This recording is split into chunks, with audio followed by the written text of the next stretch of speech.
जय हिंद। आज हम मोहन राकेश का बहुचर्चित नाटक आषाढ़ का एक दिन का सारांश जानेंगे। इस वीडियो में आपको मोहन राकेश की जीवनी, मोहन राकेश के प्रमुख रचनाएं, मोहन राकेश के प्रमुख नाटकों का संक्षिप्त परिचय, आषाढ़ का एक दिन का कुछ तथ्य, आषाढ़ का एक दिन नाटक के प्रमुख पात्र, नाटक के आषाढ़ के एक दिन नाटक के कथानक और आषाढ़ का एक दिन नाटक के कुछ शब्दार्थ आदि से अवगत कराया जाएगा। तो चलिए आज के इस वीडियो को हम शुरू करते हैं। सबसे पहले हम आषाढ़ के एक दिन नाटक के लेखक मोहन राकेश के जीवनी के विषय में देखेंगे। मोहन राकेश का जन्म 8 जनवरी 1925 को अमृतसर, पंजाब में हुआ था। उनके पिता पेशे से वकील थे और साथ ही साहित्य और संगीत के प्रेमी भी थे। पिता की साहित्यिक रुचि का प्रभाव मोहन राकेश के जीवन पर भी पड़ा। मोहन राकेश के शिक्षा के विषय में साहित्यिक रुचि का प्रभाव मोहन राकेश पर भी पड़ा। मोहन राकेश ने पहले लाहौर के ओरिएंटल कॉलेज से शास्त्री की परीक्षा पास की। किशोर अवस्था में सिर से पिता का साया उठने के बावजूद उन्होंने हिम्मत नहीं हारी और पढ़ाई जारी रखी। इसके बाद उन्होंने पंजाब विश्वविद्यालय से हिंदी और अंग्रेजी में एमए पास किया। एक शिक्षक के रूप में पेशेवर जिंदगी की शुरुआत करने के साथ ही उनका रुझान लघु कहानियों की ओर हुआ। इसके बाद में उन्होंने कई नाटक और उपन्यास लिखे। बाद में अनेक वर्षों तक दिल्ली, जालंधर, शिमला और मुंबई में अध्यापन कार्य करते रहे। मोहन राकेश की प्रमुख रचनाएं इस प्रकार है। उपन्यास: अंधेरे बंद कमरे, अंतराल, न आने वाला कल। मोहन राकेश के नाटक हैं आषाढ़ का एक दिन, लहरों के राजहंस, आधे अधूरे, अंडे के छिलके आदि।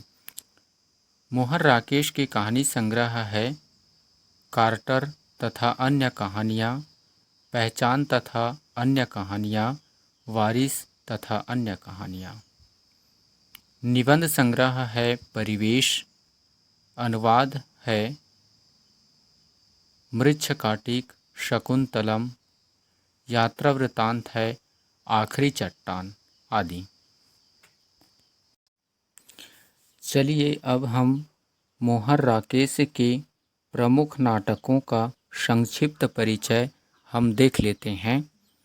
मोहन राकेश का पहला नाटक आषाढ़ का एक दिन, जो कि 1959 ईस्वी में प्रकाशित हुआ। आषाढ़ का एक दिन में जहाँ सफलता और प्रेम में एक को चुनने के द्वंद्व से जूझते कालिदास एक रचनाकार और एक आधुनिक मनुष्य के मन की पहेलियों को सामने रखते हैं, वहीं प्रेम में टूटकर भी प्रेम को नहीं टूटने देने वाली इस नाटक की नायिका के रूप में हिंदी साहित्य को एक अविस्मरणीय पात्र मिला है। मोहन राकेश का दूसरा नाटक है लहरों के राजहंस। लहरों के राजहंस में और भी जटिल प्रश्नों को उठाते हुए जीवन की सार्थकता, बौद्धिक जीवन और आध्यात्मिक जीवन के द्वंद्व, दूसरों के द्वारा अपने मत को दुनिया पर थोपने का आग्रह जैसे विषय उठाए गए हैं।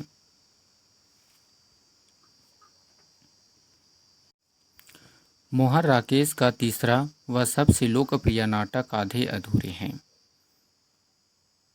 जहां नाटककार के मध्यवर्गीय परिवार की दमित इच्छाओं, कुंठाओं व विसंगतियों को दर्शाया है। इस नाटक की पृष्ठभूमि ऐतिहासिक न होकर आधुनिक मध्यवर्गीय परिवार या समाज है। आधे अधूरे में वर्तमान जीवन के टूटते हुए संबंधों, मध्यवर्गीय परिवार के कलहपूर्ण वातावरण, विघटन, संत्रांश, व्यक्ति के आधे अधूरे व्यक्तित्व तथा अस्तित्व का यथात्मक सजीव चित्रण हुआ है। आइए अब हम देखते हैं आषाढ़ का एक दिन नाटक का कुछ महत्वपूर्ण तथ्य। मोहन राकेश द्वारा रचित कालजयी रचना आषाढ़ का एक दिन हिंदी का प्रसिद्ध नाटक है, जिसे हिंदी के आधुनिक युग का प्रथम नाटक माना जाता है। यह एक त्रिखंडीय नाटक है। इसमें आपको 3 खंड देखने को मिलेगा।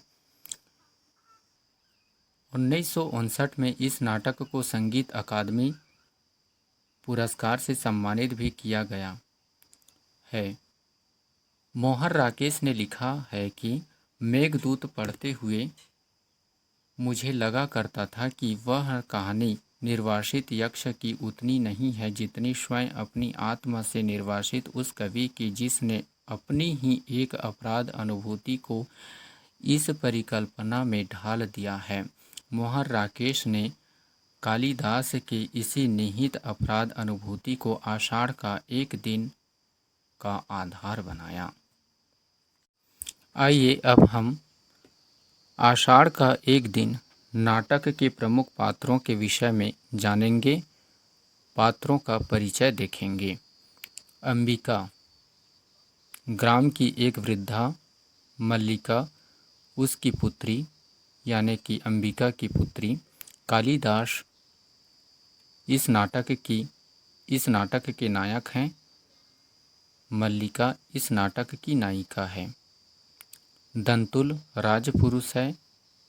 मातुल कवि के मामा हैं, अर्थात मातुल कालिदास के मामा है। निक्षेप ग्राम पुरुष है। विलोम ग्राम पुरुष है। रंगिनी नागरी है। संगिनी नागरी है। अनुस्वार अधिकारी है। अनुनासिक अधिकारी है। प्रिय गुमंजरी राजकन्या या राजकुमारी है। वह कालिदास की पत्नी है। आइए अब हम आषाढ़ का एक दिन नाटक का सारांश देखते हैं। आषाढ़ का एक दिन कविराज कालिदास और मल्लिका की प्रेम कहानी पर आधारित नाटक है। इसमें आषाढ़ का मतलब समझिए। आषाढ़ एक हिंदी कैलेंडर का महीना है जो सावन से पहले पड़ता है। इस महीने में उत्तर भारत में बारिश के मौसम की शुरुआत होती है। नाटक का आरंभ इसी आषाढ़ के एक दिन से शुरू होती है। मल्लिका और कालिदास उज्जैन राज्य के छोटे से गांव में रहते थे। कालिदास अपने मामा यानी कि मातुल के घर में रहते थे।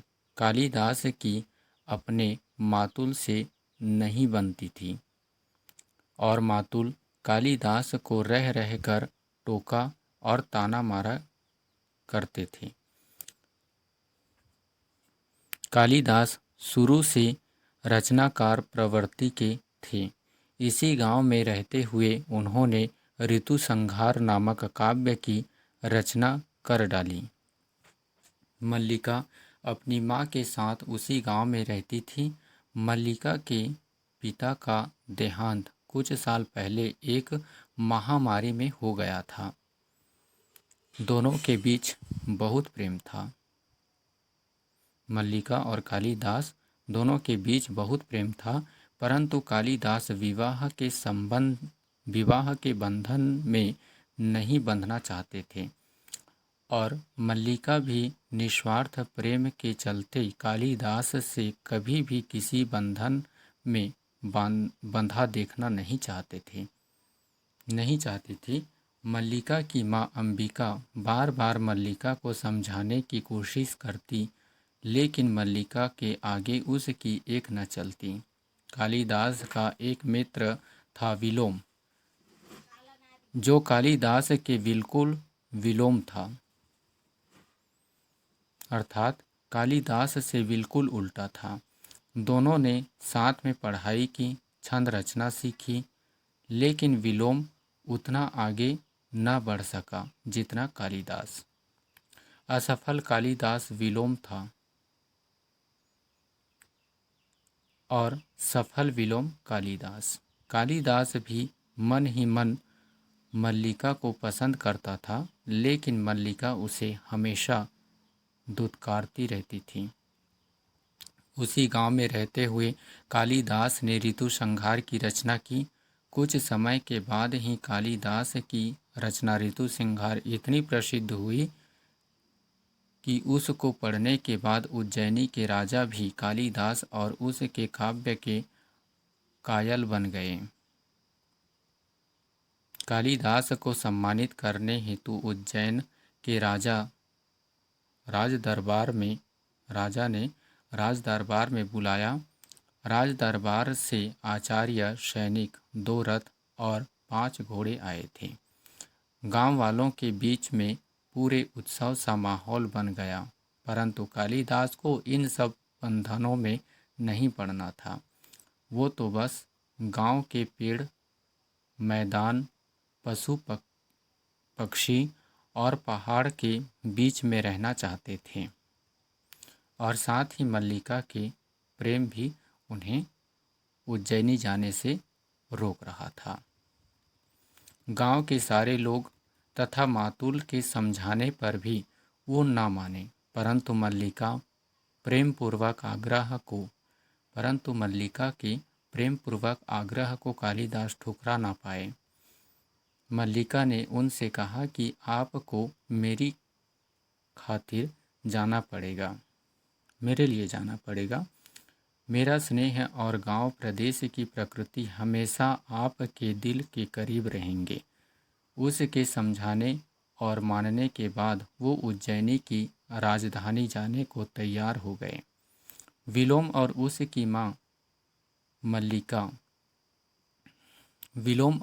माँ मल्लिका से चाहते थे कि कालिदास के उज्जैनी जाने से पहले उन दोनों का विवाह हो जाना चाहिए, लेकिन मल्लिका ने साफ तौर पर मना कर दिया, यह कहते हुए कि उसका और कालिदास का प्रेम भावनाओं से जुड़ा हुआ प्रेम है। वो कालिदास को किसी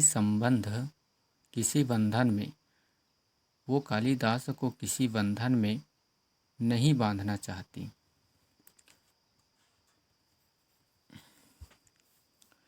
कालिदास उज्जैनी चले गए। वहाँ पर रहकर उन्होंने और कई सारी रचनाएं की। राज दरबार में उनको राजकवि का पद दे दिया गया। बहुत सारी राजनीतिक समस्याओं में उनकी सलाह ली जाती थी। ऐसे करते करते कुछ साल और बीत गए। कालिदास कभी लौटकर अपने गांव या मल्लिका के पास नहीं आए, न ही उन्होंने उसकी कोई खबर ली। मल्लिका के हृदय में उनके लिए अभी भी वही निर्मल प्रेम था। वो पैसे जुटा कर राजधानी जाने वाले व्यापारियों से अनुरोध करके उनकी रची हुई ग्रंथों की प्रतियां खरीदती, उनको अपने हृदय से लगा कर पढ़ती। उधर कालिदास का विवाह गुप्त वंश की एक राजकुमारी से हो गया। राजकुमारी प्रियगुमंजरी अपने आप में बहुत ज्ञाता और विदुषी थी। कुछ वर्षों बाद कालिदास को कश्मीर राज्य का राजा बनाकर भेजा जा रहा था, और जब उनका काफिला राजधानी से कश्मीर की तरफ जा रहा था, तो रास्ते में राजकुमारी प्रियगुमंजरी के कहने पर वो ज़बरदस्ती अपने गांव में एक दिन के लिए रुकना मंजूर कर लिए। दरअसल उनकी पत्नी उस गांव की प्रकृति, पशु, पहाड़ और सबसे बड़ी मल्लिका से मिलना चाहती थी, जिसकी बात कालिदास हमेशा करते रहते थे। मल्लिका को लगा कि कालिदास इतने वर्षों बाद गांव आए हैं तो उससे मिलने जरूर आएंगे, परंतु कालिदास इस बार भी मल्लिका से मिलने नहीं आए। राजकुमारी प्रिय गुमंजरी मल्लिका से मिली और बोले कि कालिदास हमेशा तुम्हारी चर्चा करते रहते हैं, तुम उनकी प्रेरणा हो, इसीलिए मैं तुमसे मिलने आई। उन्होंने मल्लिका को अपने साथ कश्मीर चलने को कहा, लेकिन वो नहीं मानी। राजकुमारी प्रिय गुमंजरी ने उनसे यानी मल्लिका को प्रस्ताव कर दिया कि वो उनके किसी सेवक से शादी कर ले और अपने माँ सहित कश्मीर चले, परंतु मल्लिका राजी न हुई। कालिदास और उनका काफिला अगले सुबह गांव से रवाना हो गया। विलोम मल्लिका को ताना मार कर चल दिया कि देख लिया अपने प्रेम का नतीजा, कालिदास तुम्हें अपना नौकर बनाने के लिए अपनी पत्नी को भेज दिया। कहानी कुछ साल और आगे बढ़ती है। मल्लिका की माँ मर चुकी है। मातुल का गांव में बढ़िया सा मकान बन गया है। उनका जान मान दूर दूर के गांवों में फैल चुका है। मल्लिका अभी भी अपने पहले से भी पुराने हो चुके हैं। मल्लिका अभी भी अपने पहले से भी पुराने हो चुके घर में पड़ी है। घर के एक कोने में ऊंची तरफ कालिदास के रचे हुए सारे ग्रंथ पड़े हैं और एक तरफ खाली पन्नों का ग्रंथ जिसे मल्लिका ने बड़े जतन से बनाया था। जब कालिदास पहली बार उज्जैनी गए थे, इस भाव से बनाया था कि जब कालिदास लौट कर आएंगे तो वो उस ग्रंथ उन्हें भेंट कर देगी। इस कोरे ग्रंथ पर कालिदास अपनी सर्वश्रेष्ठ रचना को रूप देंगे। अब इस कोरे ग्रंथ में कालिदास की रचना की जगह मल्लिका के आंसुओं ने ले ली थी। कुछ साल और बाद कश्मीर में विद्रोह फैल चुका है। खबर आई है कि कालिदास राजपाट छोड़कर संन्यास लेकर काशी निकल गए हैं। मल्लिका को विश्वास नहीं हुआ। वो सोच के दुखी हो रही थी। वो पछताने लगी कि उसने क्यों कालिदास को मनाया था उज्जैनी जाने के लिए। न कालिदास उज्जैनी जाते, न संन्यास लेते, यहीं पर गांव में रहते और मल्लिका के साथ उनका वक्त अच्छे से कटता। आज भी उस दिन की तरह खूब तेज बारिश हो रही थी। आषाढ़ का ही दिन था। मल्लिका यूं ही मैले पुराने कपड़े में पड़ी हुई कालिदास के रचित ग्रंथों को देखती हुई सोच में डूबी थी। तभी अचानक दरवाजे पर दस्तक होती है कालिदास की। दरवाज़ा खोलने पर सामने धूल, कीचड़, पानी और फटे कपड़े में कालिदास सामने खड़े मिले। दोनों की आंख से आंसू निकल पड़े। दोनों के बीच भावात्मक द्वंद्व प्रारंभ हो गया। कालिदास बोले कि क्यों वह इतने सालों तक मल्लिका से नहीं मिले। उससे दूर रहकर भी उनकी सारी रचनाओं की नायिकाएं मल्लिका से ही प्रेरित थीं। फिर उनकी नज़र मल्लिका के घर में रखे अपने ग्रंथों और एक खाली कोरी किताब पर जाती है। उनकी नज़र घूमते घूमते घर में रखे पालने पर जाती है, जहाँ एक बच्चा सोते हुए रो रहा है। मल्लिका का विवाह विलोम से हो चुका था। उनका एक पुत्र भी हो गया। मल्लिका ने काफ़ी साल का इंतज़ार काट लिया था। कालिदास ने आते आते बहुत देर कर दी। उन्होंने अपने अंतिम मल्लिका नामक पड़ाव से वापिस जाना पड़ा। नाटक यहीं समाप्त होता है, जो आषाढ़ के एक दिन से शुरू हुआ और आषाढ़ के एक दिन पर ही खत्म होता है। ये अब हम आषाढ़ के एक दिन नाटक के शब्दार्थ को जानेंगे।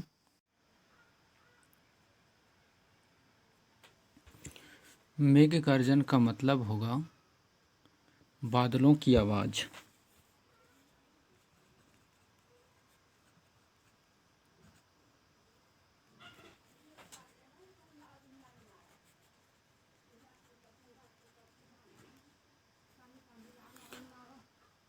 अनंतर का मतलब होगा पश्चात, बाद में।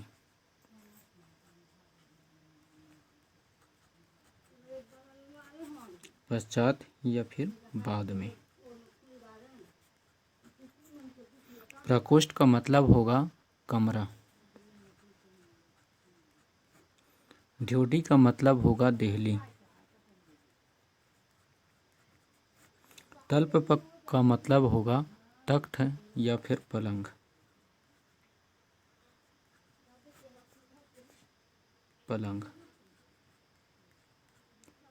कुश का मतलब होगा एक प्रकार की घास।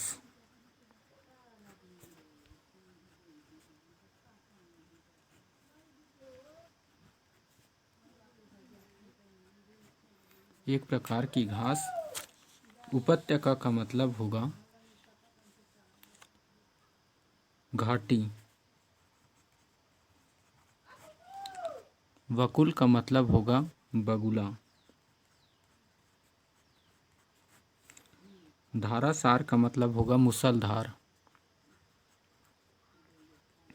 धारासार वर्षा, मूसलाधार बारिश। मूसलाधार। आक्रोश का मतलब होगा गुस्सा या क्रोध।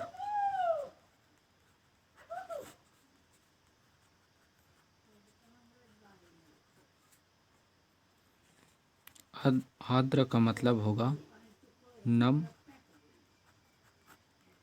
या गीला।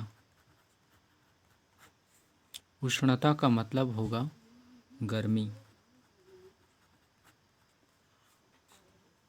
इसके बाद आता है भर्त्सना। भर्त्सना का मतलब होगा निंदा। भर्त्सना करना मतलब निंदा करना, बुराई। शर्करा का मतलब होगा शक्कर, जिसे हम चीनी कहते हैं। प्रयोजन का मतलब होगा उद्देश्य या मतलब।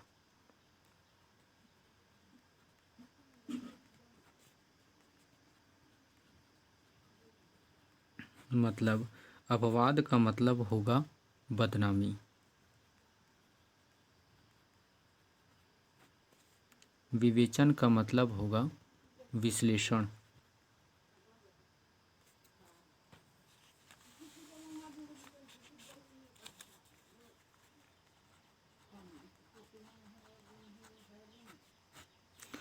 आत्म प्रवंचना का मतलब होगा अपने आप को धोखा देना।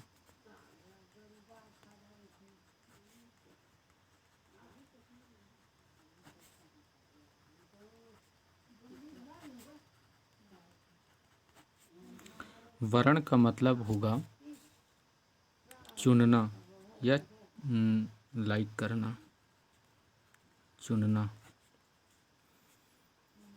उर्वरक का मतलब होगा उपजाऊ।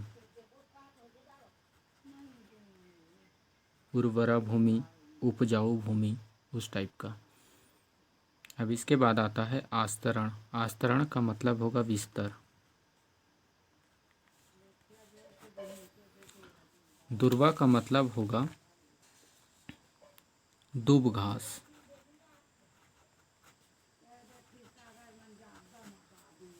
सामुद्रिक का मतलब होगा ज्योतिष। पार्वत्य भूमि का मतलब होगा पहाड़ी क्षेत्र।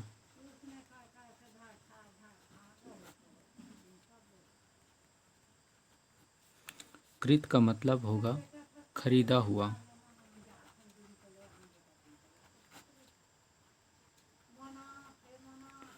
पूर्वाग्रह का मतलब होगा पहले से कोई धारणा बना लेना।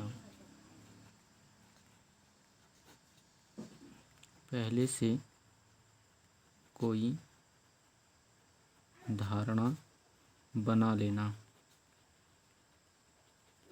इसके बाद प्रपितामह। प्रपितामह के मतलब होगा परदादा।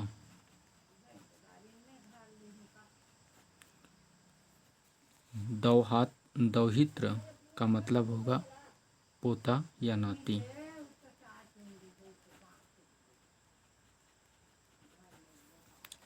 इसके बाद आएगा हमारा भागिनेय। भागिनेय का मतलब होता है भांजा।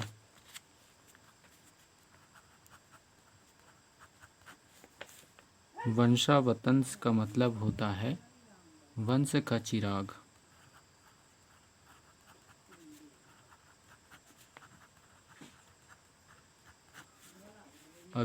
अभिस्तुति का मतलब होता है प्रार्थना। निष्णांत का मतलब होता है निपुण। अभ्यागत का मतलब होता है मेहमान, अतिथि।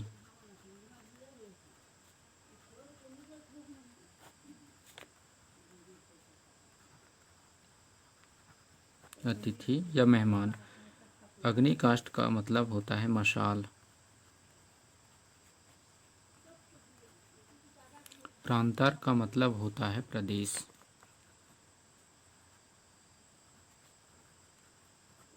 उल्मुख का मतलब होता है मशाल। ब्रह्म मुहूर्त का मतलब होता है सूर्य उदय से पहले का समय।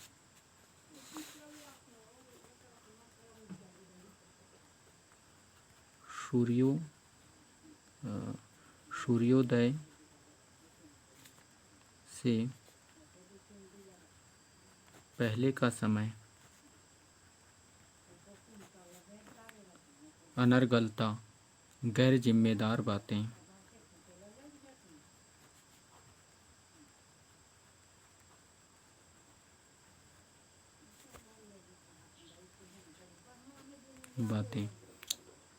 रिक्तता, खालीपन।